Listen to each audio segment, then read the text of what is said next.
Would it surprise you that everything you know about the rich is likely wrong?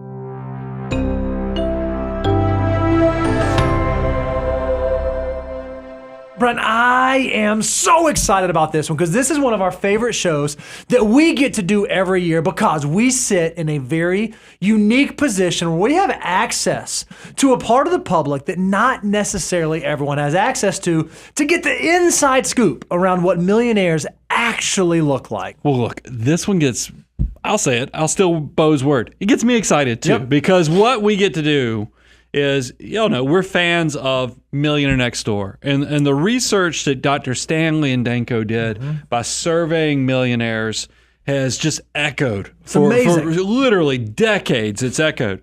And then you've got Ramsey Solutions. They brag, and we use some of the research from that as the largest survey of millionaires. I think something we get credit for is that we consistently survey our millionaire clients, so we can not only check the historic stats that you see for Millionaire Next Door as well as Ramsey Solutions, but also give you additional insights of maybe things that you, after you read that content, you're like, yeah, but I wish somebody would ask them this. We fill in that gap. And what I love this year that we did is we want to separate, because right now there's a perception of what a successful person, of what a millionaire looks like, and then there's the reality as actually reflected across the hundreds of folks that we work with here at Abound Wealth. And we want to separate those two from you. What is the perception of what a millionaire looks like, and what is the reality? What do true millionaires look like, and how do they actually behave? So let's jump right in. I mean, I'd love to know, who are these people? Let's talk about what they age, where they got their money, kind of give us the insight. So let's look right here. So when we think about this on the cuff, the perception is that millionaires, social media would lead us to believe that they are extremely young, they are super risky, and they're entrepreneurs. They came up with some idea, some business, some genius thing. It's the Zuckerbergs of the world who are the millionaires. But is that in fact the reality? Is that what we found when we interviewed our clients? I think this is a symptom of the social media world we live in, whereas I don't remember it always being this way. But now that we're seeing the highlight reel on social media, where a lot of it is straight up just fake, that it's nice to actually have the data to share what the reality is. The reality is that our millionaires tended to be slow and steady wealth builders. When you look at how the data actually plays out, you can see that broken down by age, only 4% of our millionaires are under the age of 35. Yeah, it's the exception, not the rule. It's the exception, that's right. And this ties in nicely because we've echoed this from Ramsey Solutions, and this shocks a lot of people, as the typical millionaire doesn't cross into that seven-figure status until they're 49 years of age. So when you look at our clients, once again, it kind of echoes those historic research reports. That's exactly right. 11% said they hit millionaire status in their late 30s, 37% in their 40s, and then 48% said they hit in their 50s or later. So becoming a millionaire is not necessarily a young person's game. It takes time and it takes consistency. So now let's talk about another perception, Brian. Another perception of millionaires or wealthy people is that you had to be born into it. Like if your parents weren't in that socioeconomic class, then you also were not going to fall into that socioeconomic class. Well, this is that silver spoon, or the system stacked against you. And it seems like this stuff is everywhere. It might surprise you to learn. And a lot of you guys are watching our content and you're aspirationally headed towards this path as well. But when you look at the reality, what is the truth? That most of our millionaires are first generation wealth builders. They were not folks who got their wealth on the backs of their parents. And if you want to see the actual data, check this out. 11% of our respondents said they received gifts or inheritances under $100,000. 9%. That's actually over. So that's the that's the small percentage that actually probably did have something that gave them a little nudge. So 11%. So that means the other 89%, and we'll break it down even deeper because look, 9% was $25,000 to $100,000. But if you go below $25,000, you'll see that 80% of them are first generation. 80% did not receive an inheritance larger than $25,000 on the way to their first million. So this idea idea that you must be born to a certain family and a certain socioeconomic class is just false. That's not the way that millionaires actually build their wealth. And this has been something that's true when you look at the data all the way back to Ramsey Solution studies, back to Millionaire Next Door, back to even studies that go into the early 1900s that have roughly 80% of millionaires are first generation. Yeah, that's what I love is the consistency between different research providers. The numbers continually come in right around the same level. The other perception that we have when we think about millionaires or those folks that are really successful is that they must be like older executives. These are people that are able to climb to the top of the corporate ladder, and they have a title like CEO, COO, CFO, some C-level executive. But in reality, that might not be the case. Yeah, I mean, check this out. We actually laid out what is the stereotype, what is the reality, and Bo, show them the data on this. When you look at this, we asked people, how did you get to millionaire status? Only 12% of our respondents said that they're senior executives. So right there, it's a vast minority that actually hit the perception.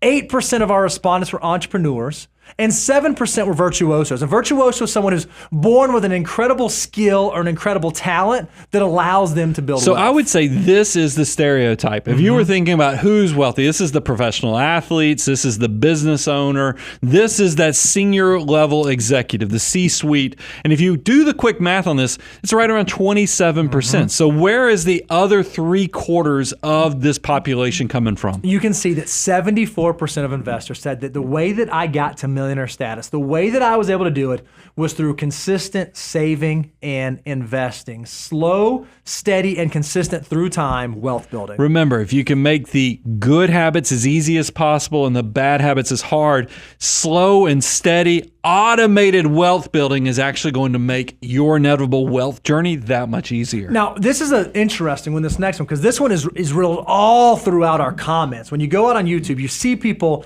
espousing this over and over and over again, that wealthy people, these are folks that are single. They're not family people. They're not people that have gotten married, and they're high income earners. They're the ones that are making hundreds of thousands of dollars every year. Those are the types of people that actually get it to millionaire status. Well, think of how many in our comments section, and we'll probably get some comments right now just from me saying this, because the trolls love to come out. They'll say, never get married, and they'll say never have kids. And so, I mean, it is so interesting to see so many people in our comments section creating this perception that you have to stay single to build wealth. And then when we do our own research, it says something a little different. Yeah, what we found is that they're actually, the vast majority of our millionaires are married teams. When we look at the statistics, 89% of our respondents are either married or widowed. So they were willing to enter into a long-term committed relationship. And of those that are married, check this out. 84% have accounts titled jointly. When we're talking about accounts, these are like bill-paying accounts, not cash management. Cash management accounts. 84% have accounts titled jointly, and 12% had a combination of jointly titled accounts versus separate accounts. Interestingly, only 4% of our respondents have completely separate accounts between spouses. Yeah, this is a new question we added based upon feedback from previous surveys we've done. A lot of you are saying, yeah, how are they managing money? Is it joint accounts? Is it separate accounts? What is successful when you're talking about couples? I think this is a pretty resounding answer that there is definitely good communication, good collaboration creates success. I love it. All right, Brian, so we've talked about who they are. Now let's talk about some of their experiences. Like, for example, how were they educated? When we think of millionaires or think of people that have reached that level of success, what type of school did they go to? Hang on. You got that pinky up. Point that pinky. I learned that in the Ivy League education. You know, when you go to the Ivies, you learn how to hold your drink properly and stick it out. That's the perception, right? That's the perception. It's that they attended a private school or an Ivy League school, and because they were born into wealth, their parents paid for it all. Their parents are the ones who foot the bill and write the check so that they could go to the prestigious school. But is that in fact the reality? Aren't you starting to catch on that a lot of what we're all told, that the system's working against you, these people come from these situations you're never going to have, that maybe this is trying to give you a mindset of what you can't do instead of maybe empowering you to what you can and accomplish? And that's why the reality, the majority, attended public schools. Yeah. I mean, you went to public school. Yep. I went to public school. I went to public college. You went to public college. It's amazing how these stats all played out. So when we actually look at how it's broken down, if you look at just K through 12, 75% of our respondents went to public school. About 12% went to private, 12% went to a combination of public and private, and 1% were homeschooled. So now when you stretch that to college, you think about major universities where the Ivy League stuff comes in. Still, 62% of our millionaires went to public universities. About 27% went to private, and then about 8% did not attend college, did not go to a higher education university. So still, the vast majority from K through 12 and through college still went to public schools, not necessarily the Ivy League, super prestigious, super hard to get into private schools. Now, I want to clarify, because now people are saying, okay, public, but now fast forward, even public education has gotten extremely expensive. So let's talk about how these people actually paid for college. What's interesting is that the majority said that parental financial support was not the primary way they pay for it. Now, they did say that they had parental support. We'll talk about that more in a moment, but it was not the primary way that they paid for school. Now, remember, the perception was their parents must have paid for all of it. Well, if that's not the case, how was this done? Well, when we actually look at the responses and look at the respondents, we found that 60% of our respondents said that there was some familial support. 55% said that it was self-paid, that they had to work their way through school. About 45% said that they received some sort of scholarships, and about 40% said that they were student loans. What was really, really interesting is the way that we asked these questions is it tended to be a combination of some factor of all four of these. And I think, Brian, you said even in your experience, it wasn't just one of these that accounted for how you paid for school. I think about my own situation is that if I was answering this question, I would have checked family support, even though, man, if you looked at, because remember I had more love than I had money in my household growing up.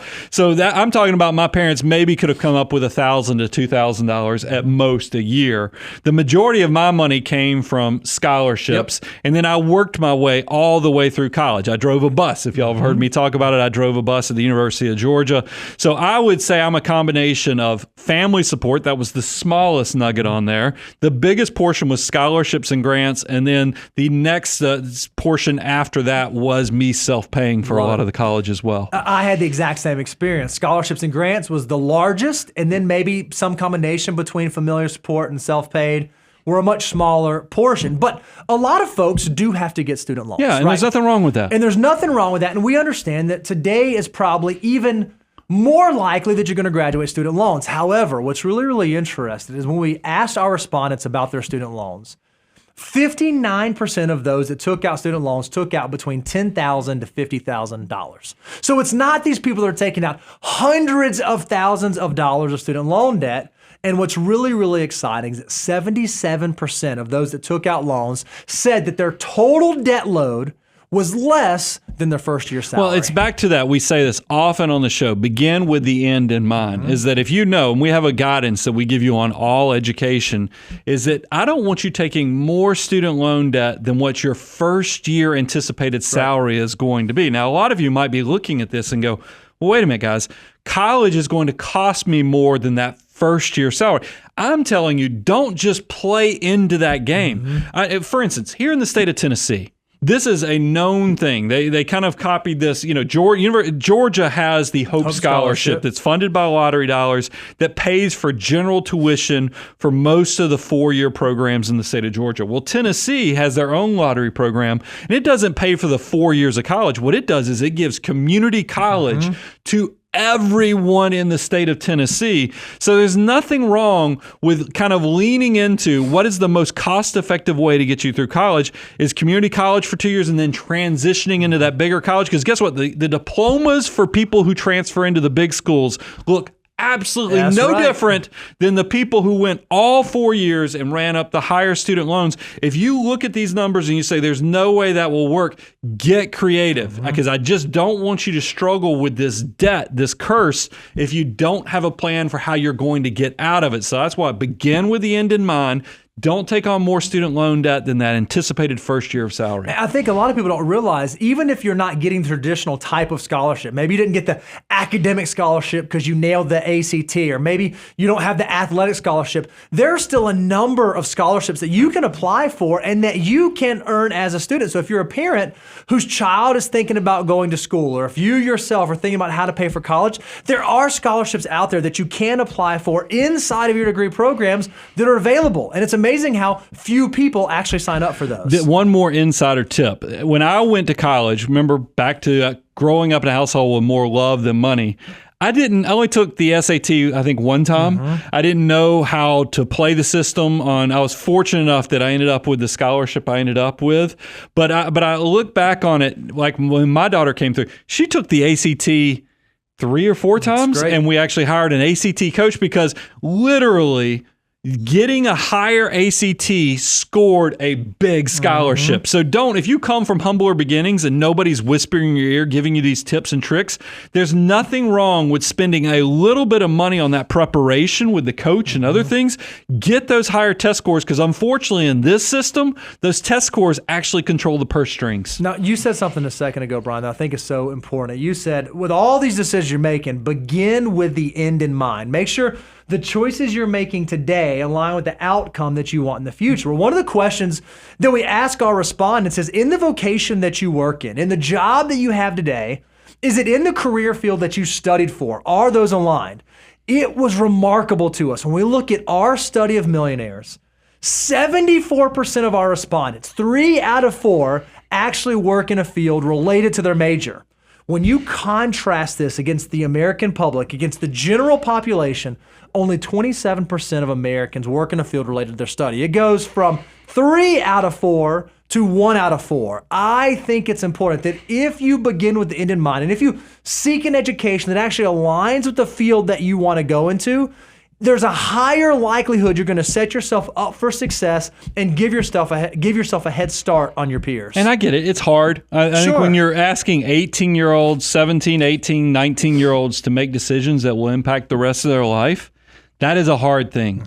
So I would really encourage you, lean into this. I know it's a tough decision, but you really do. That's why it's even more important not to take on loads of debt and other things if you are having struggles. I'd rather you take more time than to actually force a decision and then be stuck with the burden of this debt and this bad decision for decades to come. Well, and I think it's interesting, Brian. I've heard you say this. Perhaps it is valuable not to pick like super specific niche majors and rather pick something that's more broadly applicable. You always use that example of accounting.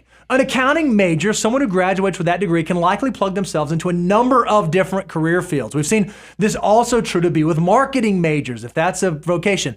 That might be a better selection than choosing some very unique, very specific, very expensive major that may not lead to a job in that career field later on in life. Yeah, no, I take myself back to those younger years. I had one goal when I graduated, not to move back home and so I could live with my buddies in the city of Atlanta. So that's why I was like, how can I do this? How can I ensure this? Once again, beginning with the end in mind. And I looked around at the University of Georgia and every accounting major had a job before they graduated. So I was like, that's the path for me. Now, little did I know that decision for that simple of a purpose turned out to be the greatest thing, because it allowed me to have access to all of you guys and discover this passion for personal finance. All right, Brian, so we talked a little bit about how they got to where they are. Now let's talk about some of the decisions they've made after they began getting out into the workforce. And here's one of the things we ask. We want to dive into where they live. Now, here's the perception that if you're a millionaire, you must live in a very high cost of living area. You must live in a Los Angeles or a New York City, and you're probably so well-heeled that the way that you afforded your very, very expensive house and your very, very expensive high cost of living area is you must have been able to write a check and pay cash for it. That's probably what millionaires look like, right? Yeah, until you read The Millionaire Next Door. And if you read The Millionaire Next Door, you recognize that a lot of your millionaires might actually be in your neighborhood. You just don't know they're there because, once again, wealth is silent. It's the exact opposite of what you see on social media. Wealth actually resides on that net worth statement, not necessarily in how cool or how rich you look, and that shows up in the houses our millionaires live in. Yeah, let's look at the actual data. When we polled them and said, okay, tell us about the current market value of your home, it was pretty exciting. And remember, these are millionaires. These are seven-figure net worth individuals. 26% of our respondents have homes that are valued at under $500,000. 48% of our respondents have homes that are valued between $500,000 and $1 million. That means that 74%, 3/4 of our millionaires are millionaires not because they live in $1 million homes. Their home values are actually less than $1 million.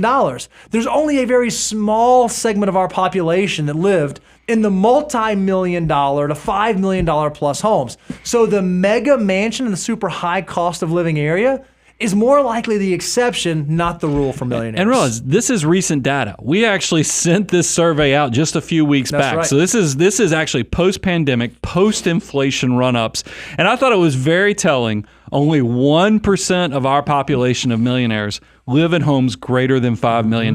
So lifestyles of the rich and famous, cribs and all the other perceptions is false. The reality is our millionaire next door is the reality for most millionaires in America. Now remember, another perception was they paid for it in cash. Well, when we actually asked our millionaires, the majority take out mortgages, especially on their first home. So we asked them questions. Hey, when it came time for you to buy your house, when it came time for you to make a purchase, what did the down payment on your first home look like? And I thought the answers were wonderful. 31% of our respondents, almost 1 in 3 said less than 5%. This was me. This was me. I also This fell is in why we drafted, when we do rules for both the financial order of operations, for Millionaire Mission, my book, I wanted to make sure we were not hypocrites. And one of the dirty little secrets I knew about personal finances, when I interview all my financial advisors and I ask them, hey, when you bought your first home, how did you pay for it? Now, look, there's exceptions. Sure. I think about 2. I have one CPA here, and then I have another one who's, y'all will know who he is if I mention him. They're just different. So they did put down the greater than 20%, like you hear a lot of the financial commentators and content creators say. But the vast majority of them did fall into this 31% camp. But that's not all where it stops. There are a portion that put down 5 to 10%. Yep. That's at 27%. And then 19% put down somewhere between 10 to 20%. But it was 3/4 of them are definitely below that 20% down payment that you hear so much about in personal finance. So if you're someone out there trying to get into your first home and you're trying to save up for that down payment, take a breath and say, it's okay if I can't get to 20%. As a matter of fact, if you want to know some ways to go figure out how to buy a home, we have an entire home buying checklist you can check out at moneyguy.com/resources, where you can actually see exactly what our rules on home buying are so that you can make sure you're making the home buying decision the right way. All right, so Brian, homes are a very expensive thing that individuals buy. Let's talk about the second thing. When we think about rich people, when we think about millionaires, we think about their whips, we think about their cars, their automobiles. So let's talk about, what do millionaires drive? Well, the perception is they lease their car. Millionaires, there are all kinds of commentators that say, I would never own my car.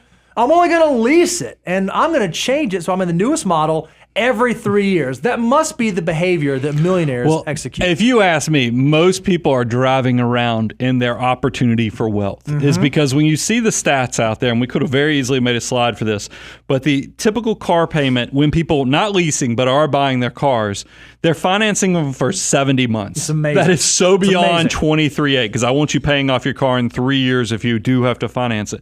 The other thing I think is interesting, the average car payment is now well beyond $700 a month. And I think about, what would that look like if that person was funding their Roth IRA or saving for the future instead of financing at $700 a month for 70 months? There's a lot of people that are more concerned about their perception and trying to impress people who probably really don't care than the reality of what wealth is and what vehicles are. And that's why when we do 23.8, this is to get you from point A to point B so you can get to your original wealth builder as you're starting out, your job. This 23.8 is never to buy a fancy or a luxury car. Think Corolla, not Land Cruiser. I love it. And so when we think about the reality Our clients don't lease cars. They typically own cars, and the vast majority keep them for at least 7 years. So these are not folks that are changing out new cars, new models every couple of years. These are folks that recognize in the first 4 years of car ownership, you can lose 60% of the value through depreciation. They make sure they drive their cars for a long time. And the majority of our millionaires pay for their car in cash, but they didn't always. That's not something they started doing. And I think a lot of financial commentators out there say, you have to pay cash, have to pay cash, have to pay cash. Well, unfortunately, sometimes that's just not possible, especially early on in your wealth building journey. Well, timing matters. I mean, this is the stat. If you'll show it, Bo, is that our research shows of our millionaires, yes, 65% of them are paying cash for their cars. And look, I've paid cash for my most recent cars. Sure, You've paid cash for your most recent cars. But is that a fair picture for somebody who maybe is looking at our content in their early 20s? When they see that and you say millionaires pay cash, yes, they pay cash once they're millionaires.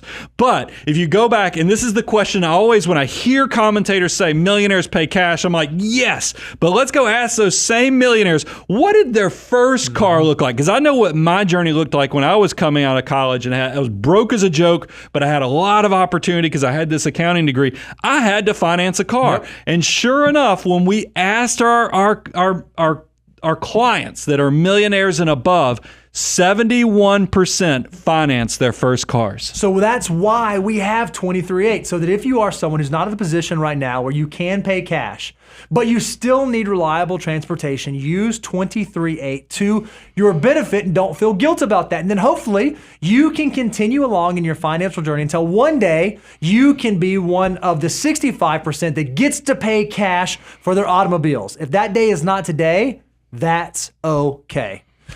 I wanted to talk about something that was beyond wealth, Bo. You know, I'm getting a little bit older. Sure. I still think I'm young, by the way, and I still feel great.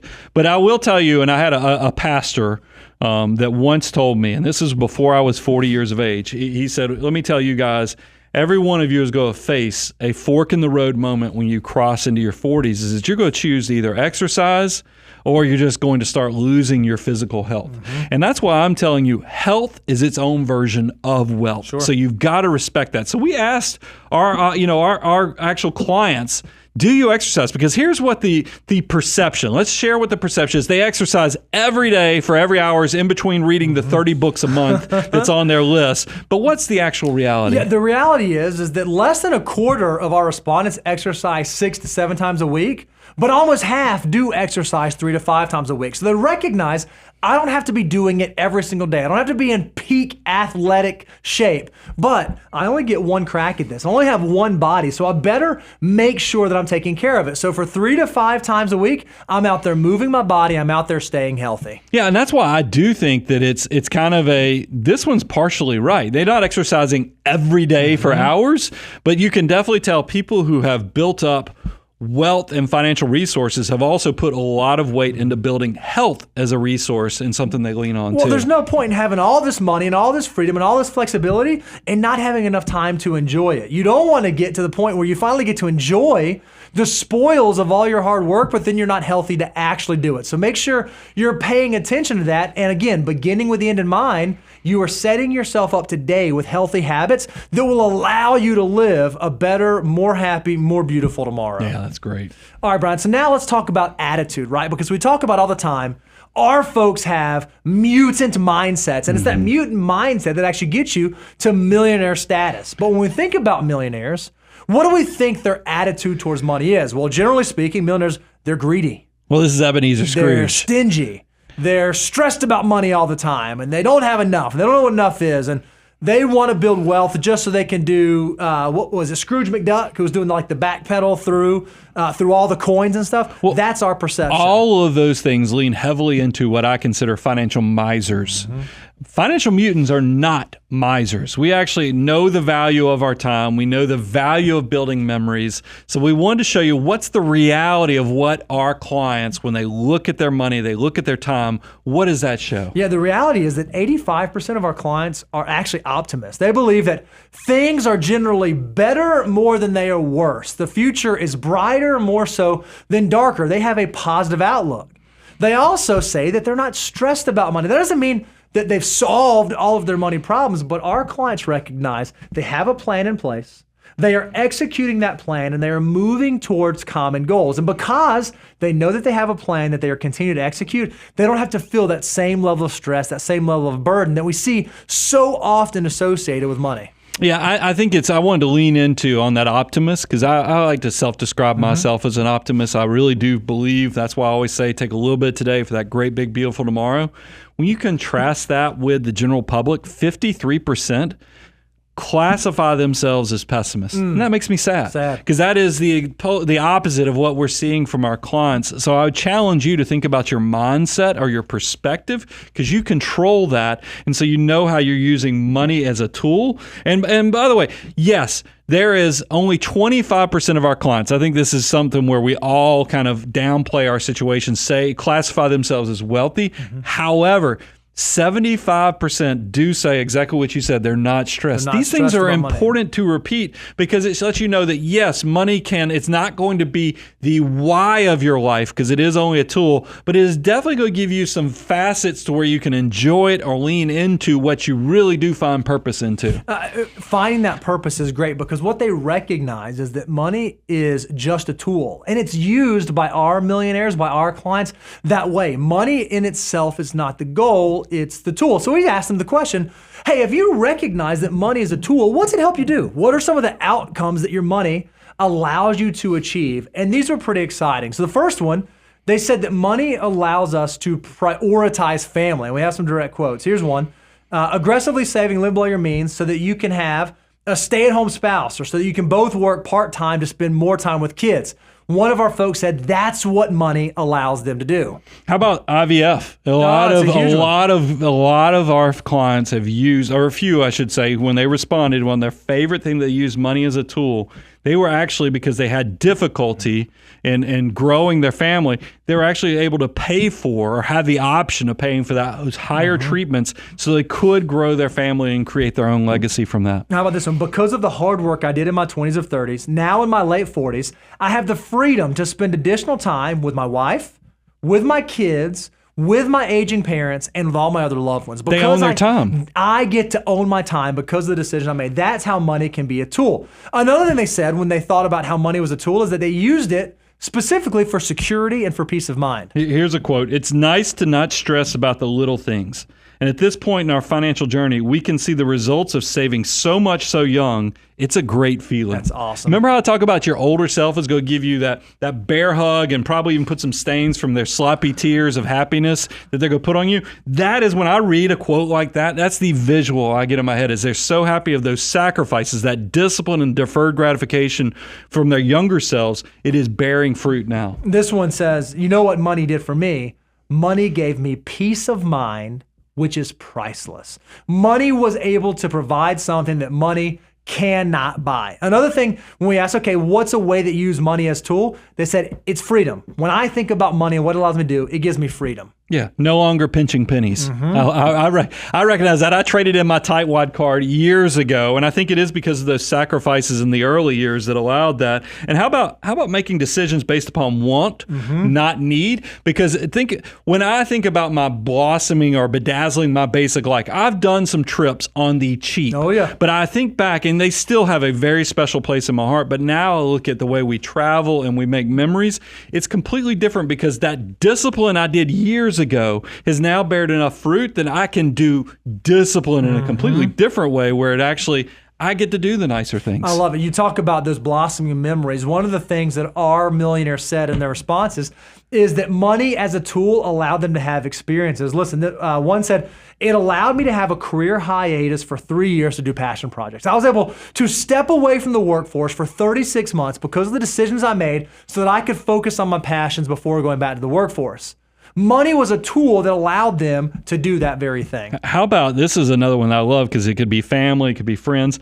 Paying for a big trip and then also covering friends' tickets so they could come too. That's awesome. I mean, that is a generosity to build those blossoming memories, even if your friends or family don't have the resources to do it. I love it. And that was the last one they said is money is a tool. What it's allowed me to do is it's allowed me to be more generous. I can be generous to people in need. I can donate to important causes that I care about. Or even if I have aging family and I have members of my family that need help, I can lean into that. I can use money as a mechanism to support and provide assistance there. Whereas if I did not have money, if I did not make the decisions I made, I would not be able to do this. These are all beautiful. These are all ways that people recognize that money's just the tool. It's the method. It's the mechanism to allow us to focus on those things in life that we truly value, those things in life that we truly, truly care about. Yeah, and I'm hoping people recognize there's a reason we're always holding up the financial order of operations. If you go to moneyguy.com/resources, we want to help you accelerate or know what to do with your next dollar.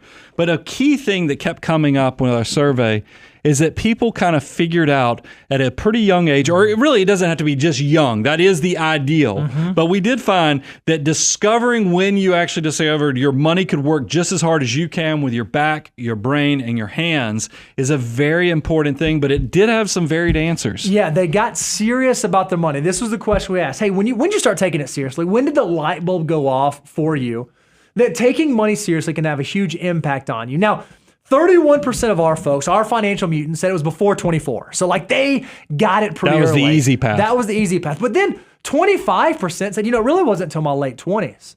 Listen to this, 32% of our respondents said it was in their 30s. So now we're in the messy middle when it finally took hold, when it finally clicked, when it finally made sense.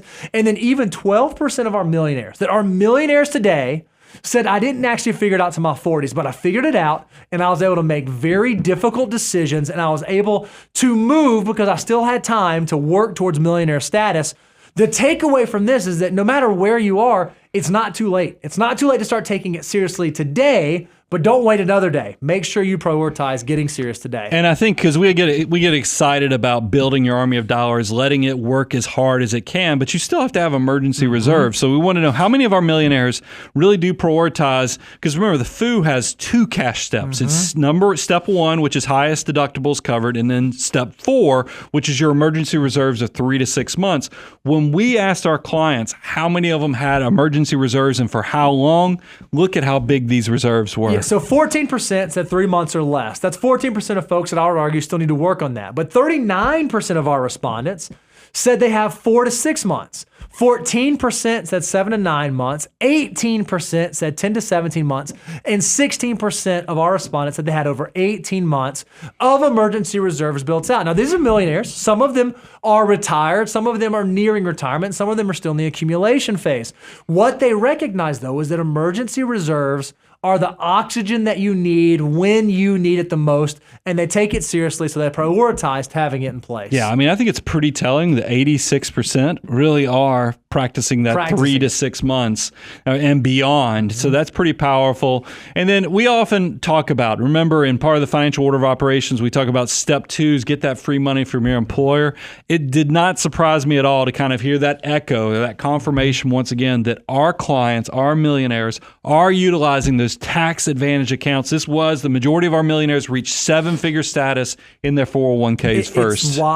It's why the FU is so beautiful, because if you follow the financial order of operations, it naturally forces you to do this. You get your employer match, and then you work through the other steps, and then you do your Roth IRA, and then you do your HSA, and then you do your employer-sponsored retirement. All those are tax-incentivized savings vehicles, and if you're taking advantage of those, not only are you building wealth, you're building wealth in a very effective and efficient manner, and you'll be amazed at how easy it can be or how simple it can be if you'll just take the steps to follow the FU early on. I think it's important to give our respondents, our millionaires, the last words in today's show. And so we did ask them a question. He said, what would you tell your younger self, or what's the top advice that you could pay it forward? Listen to this. Save early and often. Automate. How often have you heard me that? Make your wealth inevitable. Make those good habits as easy as possible. Have confidence in your plan. Don't be afraid to seek help. Ooh, I like that one. That sounds like graduating through the abundance cycle and taking the relationship to the next level. Avoid debt and beware of lifestyle creep. That's great. Don't let your lifestyle outpace where you are. Give it time. Don't use debt as a bridge. They also said, know your why so that the money is not empty. Yeah. Understand why you're doing what you are doing so that when you get to the end of your journey, you look back and you say, man, that was an awesome path.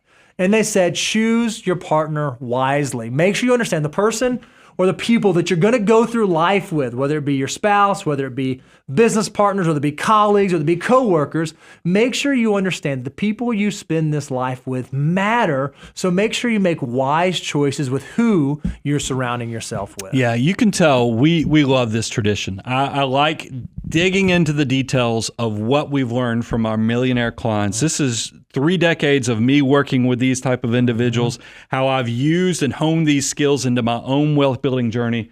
And I would encourage everybody, there's a reason. Go to moneyguy.com/resources. Tons of free stuff. You've got to sign up to get some of the free stuff. Our weekly newsletter that's going out, this thing is crushing it. I mean, I do our content. I know our content, and yet I'm still looking forward to those Saturday morning tips to see what has been put in by the team. And then, of course, I've got my brand new book, Millionaire Mission. I'm hoping this thing will change the world just like Millionaire Next Door. Wealthy Barber lit my mind on fire. I want Millionaire Mission to do the same thing. If you want to get the results that I've learned from 30 years of working with these 7-figure families and how I've done it for myself, I've given you the accelerator, the path. This is the kindling to light your own fire. You've got to go check this out. moneyguy.com/millionaire mission. There really is a better way to do money, and we love teaching you to respect the foo. I'm your host, Brian, Mr. Bo Hansen, Money Guy team. Out.